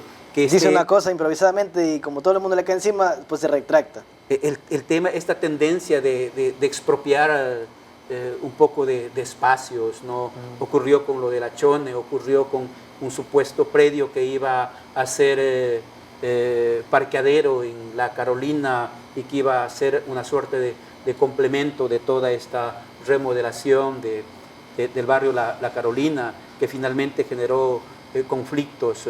Ocurrió con lo de los lojanos, ha ocurrido con el propio terreno del ISFA, ocurrió con la pretendida adquisición de un cementerio cuando el sentido común decía que había que hacer todos los esfuerzos por la vida y ya estaban pensando en la muerte. Es decir, hay un sinnúmero de cosas, el tema de las tablets, la adquisición de los buses, el hecho de que anden construyendo obras sin haberlas subido a compras públicas. ¿Sí? y al sistema. ¿Y cómo se hace una obra pues si no está subida? Eso es súper complicado, eso es súper complicado. Yo solo le voy a dar un ejemplo. Y si llega la Contraloría y ve que... ¿cómo apenas asumió el gobierno, híjole, se acuerda que repavimentaron la Esmeraldas entre el sueño de Bolívar y el sueño de Monseñor Emilio Lorenzo Stella, ese tramo, ¿sí? Y yo recuerdo que hasta diciembre ese proceso no estaba subido, pero está ejecutado. Y así como ese, habían muchas cosas más, el asfalto que se adquirió para rebachar algunos tramos. Algo de lo que he escuchado bastante es que hay varios contratos que, con este caso, que se han hecho, pero que no se le ha pagado al contratista. Entonces el contratista está quejando porque como nunca firmaron un contrato, pero como que si fue no por se boca. subió, si no se subió al sistema, ¿qué quiere decir? Que no hubo nada, diríamos que en estos procesos hay un proceso precontractual o una parte precontractual que deviene desde la generación de la necesidad, la elaboración de términos de referencia, la aprobación de pliegos, el determinar si existe o no existe presupuesto, y habiendo presupuesto si hay o no hay disponibilidad para poder contratar, y luego hacer las invitaciones, subirlo al sistema, que los oferentes lo hagan en el sistema, en fin. Y luego cuando ya usted ha seleccionado a quien finalmente gana y le adjudica, sí, viene todo el proceso de suscripción del contrato y lo que viene más adelante. Es decir, si no hubo nada de eso, es muy difícil que les puedan pagar a los contratistas. Están fregados, ¿no? entonces ya esa gente. Entonces, habrá que ver cada caso como es, ¿no? Solo estamos planteando una idea a partir de lo que le decía, por ejemplo, la ejecución de ese tramo de la vía sin ningún proceso, ¿no? Pero lo más grave no son esas cosas que hemos relatado. Tiene que ver en lo fundamental, es que esta administración en más de un año de funciones no ha logrado construir una visión compartida de desarrollo. No ha logrado decirle a Santo Domingo hacia dónde vamos, hacia dónde caminamos. Y el problema de una sociedad y de una ciudad, de un cantón ausente de planificación, que no tiene metas, es de que entonces haga lo que haga, no lo lleva a ninguna parte. Es decir, en la vida las metas son fundamentales. Si usted tiene metas, todos los caminos tienen que llevarlo en dirección de esa meta, en dirección de ese sueño. Si usted no tiene metas, todos los caminos le llevan a ninguna parte. Haga lo que haga, no está apuntalando a nada. Y sigue el concepto de ciudad moderna vacío. O sea, no deja de ser sino un eslogan, una expresión que está sin contenido, Entonces, como no se ha definido eso, yo digo que seguimos estando a la deriva, ¿sí? Es de esperar y de aspirar de que efectivamente ese tipo de cosas cambian. Por desgracia, tampoco tiene un legislativo que acompañe esos procesos con la generación de normativa o con la ejecución de acciones de control y de seguimiento que le obliguen al Ejecutivo a enderezar sus acciones y a controlar que efectivamente las cosas se estén dando en buenos términos. O sea, usted dice que el consejo, que los concejales están, o sea, aprueban lo que él diga. O sea, que no tiene quien lo cuestione o le ayude a recapacitar, sino que el man solo... Eso no lo digo yo, lo dice casi todo Santo Domingo. Creo que han habido muy pocas expresiones de uno que otro concejal que puntualmente ha estado en contra de algo, se ha opuesto a algo, ¿no? Pedro Alcíbar. Sí, Pedro ha planteado ahí algunas cosas. Algunos de los otros han planteado también muy puntualmente cosas, pero diríamos no se nota que efectivamente haya un accionar legislativo y de fiscalización que contribuya y que dé signos de que esa es una instancia que de alguna manera está contribuyendo a generar los caminos del desarrollo que requiere Santo Domingo. Ahorita me acabo de acordar un tema que me olvidé de toparlo, pero ya se me fue con el tiempo. Vamos a la pregunta, rapidito, cortito, ¿qué pasó con la universidad? La universidad está en proceso. Lo que hay que hacer ahora... Supuestamente ahora en enero ponían la primera piedra y... Lo que hay que hacer ahora es exigir desde la Asamblea Nacional, hacer seguimiento, fiscalizar, para exigir que el Ejecutivo cumpla con la disposición séptima de la Ley Orgánica de Educación Superior. La disposición general séptima de la Ley Orgánica de Educación Superior dispone al Gobierno Nacional la creación de la Universidad Estatal en Santo Domingo. Es decir, es una disposición legal que consta ya en la LOES y es lo que han estado haciendo hasta ahora, es caminar en dirección de cumplir con esa disposición legal. Y entonces han hecho algunas cosas importantes, como la constitución de la comisión gestora o de la comisión promotora, el hecho de que hayan contratado con alguna institución internacional la elaboración de los estudios, de que finalmente se haya definido una oferta académica alrededor de 4 carreras, que se haya convocado a una suerte de concurso para hacer un plan masa. Eso está bastante definido, diríamos. Hay pasos no rápidos como desearíamos los santodomingueños. Creo que ha ido muy lento, pero finalmente se ha avanzado, por manera que a mí me parece que hace falta mayor acción fiscalizadora desde la Asamblea Nacional para exigir el depende mucho de los 4 esa disposición. Sí, en gran medida, porque la ley ya contiene la disposición que le obliga al presidente de la República a crear la universidad, y en gran medida hace falta que se generen actorías desde lo local. A mí me sigue pareciendo que el alcalde debiera encabezar un comité interinstitucional que esté conformado por él, por el alcalde de Pedernales, del Carmen, de Quilindé, de La Concordia, de Puerto Quito, Pedro Vicente Maldonado, los bancos, ¿sí? Y con la prefecta y otras autoridades constituyan un comité interinstitucional que efectivamente ayude, refuerce este proceso y exija a las instancias pertinentes se camine mucho más rápido para concretar el tema de la universidad. Cortito también, ¿cuáles son las 3, 4 funciones que debe hacer un legislador, un asambleísta? Bueno, en primer Porque lugar... el asambleísta no hace obras, ¿o sí? No. Porque hay muchos asambleístas que dicen, yo te voy a dar la calle, yo te voy a dar la universidad. Pueden pelear por la universidad, pero ¿cuáles son las funciones de un legislador, de un asambleísta, para que la gente lo sepa? Legislar, que significa tener la capacidad de presentar iniciativa normativa a través de proyectos de ley. Luego tiene que gestionar la discusión y aprobación de ese proyecto de ley. Para poderlo presentar requiere su firma más 7 firmas de apoyo o de respaldo de otros legisladores, y luego cuando pasa a la comisión, en el segundo debate se requieren de al menos 70 votos para poder aprobar la ley. Entonces hay que gestionar la discusión y aprobación al interior de la Asamblea Nacional. Entonces esa es una como que de las tareas o de las atribuciones de un legislador, que es la de legislar, que significa formular, presentar, discutir y aprobar leyes en beneficio de todo el país. No hay leyes concretas para un determinado territorio. A veces la gente pregunta, ¿y qué has hecho por Santo Domingo? ¿Y qué ley has hecho por Santo Domingo o por tal ciudad o provincia? No, las leyes rigen para el país y por tanto se legisla a nivel nacional.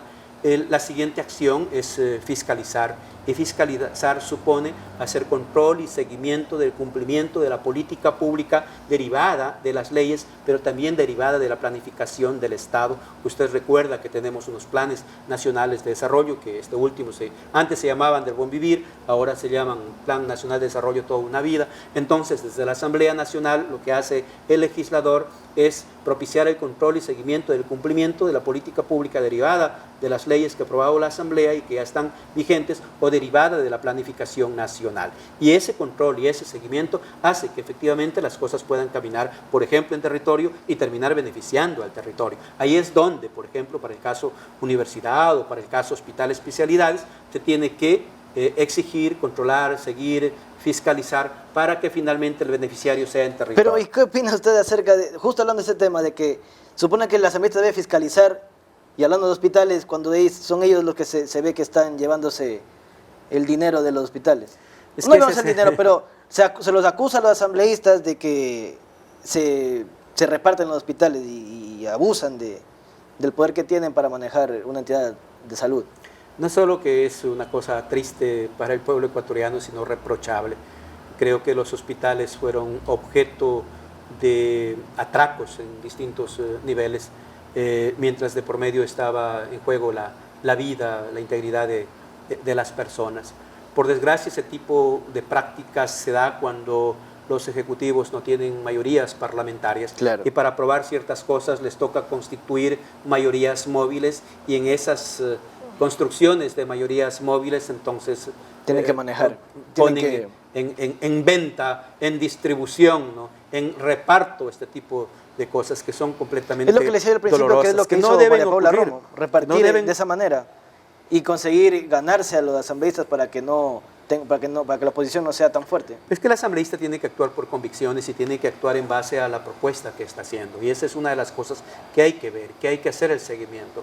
Usted es candidato chévere, ¿qué está proponiendo? ¿Cuán viable es lo que está usted proponiendo? ¿Cuánto conoce de lo que usted está proponiendo para que efectivamente pueda manejar? Porque de pronto está proponiendo una materia, reforma o crear ley sobre una materia que es imposible, que es supremamente delicado o que usted no conoce, ¿no? Y claro, si no conoce, difícilmente va a defender, va a sustentar, porque finalmente las comisiones legislativas permanentes son una suerte de tribuna, de foro permanente, de debate, en donde hay gente que tiene muchos conocimientos, y usted debe tener esos conocimientos para poder terminar convenciendo a los otros de que es necesario para el país la norma que usted está sugiriendo.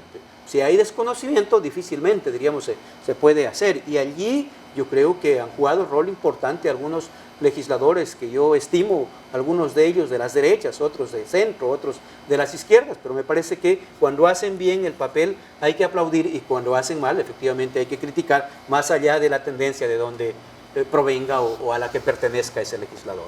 Listo, le voy a poner ya la pregunta para Alberto, de Alberto para usted, y con eso ya vamos a finalizar el programa. Ya en esta cámara se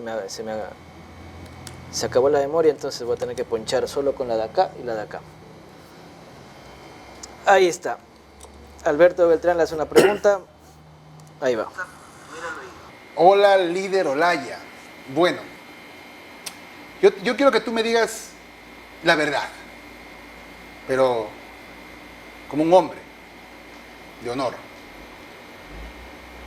Nosotros como Pachacuti hicimos un apoyo, un acuerdo firmado, y apoyamos al candidato Rafael Correa en segunda vuelta.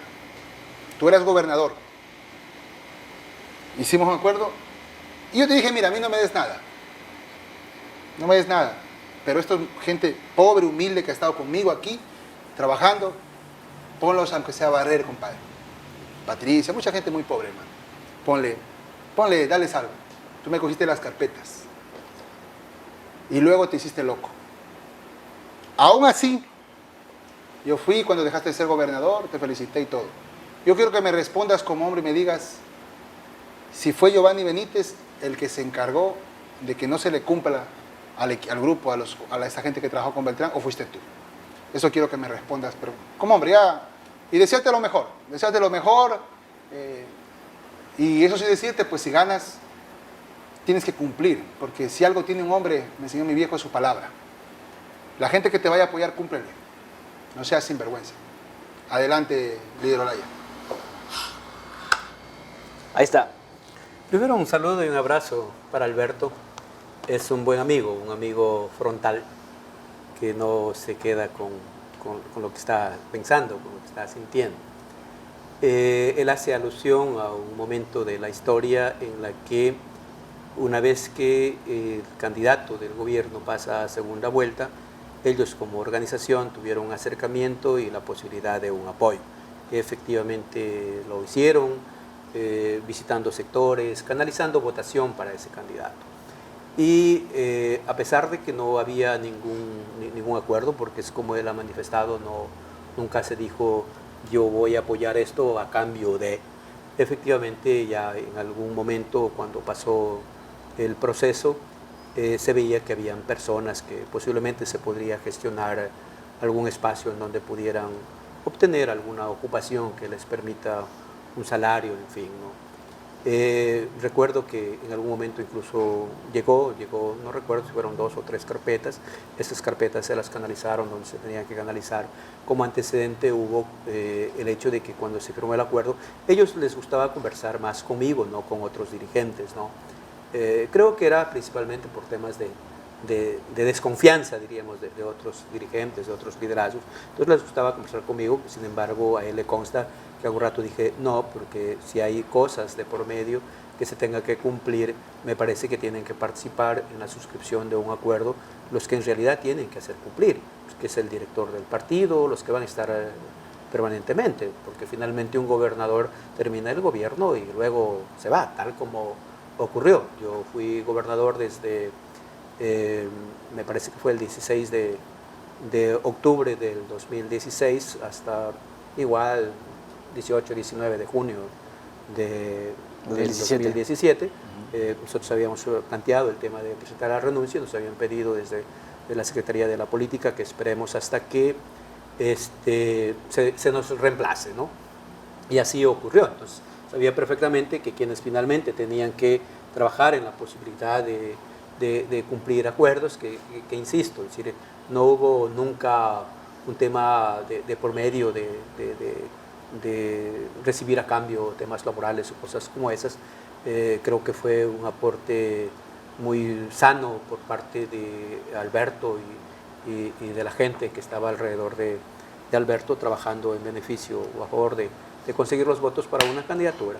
Pero efectivamente, luego de que yo me retiré, los temas al parecer no continuaron haciendo la gestión para buscar algún espacio para ubicar a estos amigos, a estas personas que, como ha dicho Alberto, son muy humildes y que posiblemente se podía haber conseguido algún espacio para que... Entonces, dice, si fue culpa suya de Giovanni de que no se lograron... Yo no quisiera ubicar responsables, ¿no? Sino más bien decir que efectivamente yo fui muy firme, muy transparente también. Por eso dije que quienes tienen que garantizar la ejecución de un acuerdo son los directores del partido. Son las personas que van a continuar, ¿no? Porque usted ya salió. Mi temporalidad ya estaba clara, ¿no? Se veía venir, ¿no? Pero efectivamente hay una amistad con Alberto. Yo acojo la recomendación de Alberto de que cuando uno asume tareas, asume compromisos, asume discursos, la narrativa no es para que suene bonito para la gente.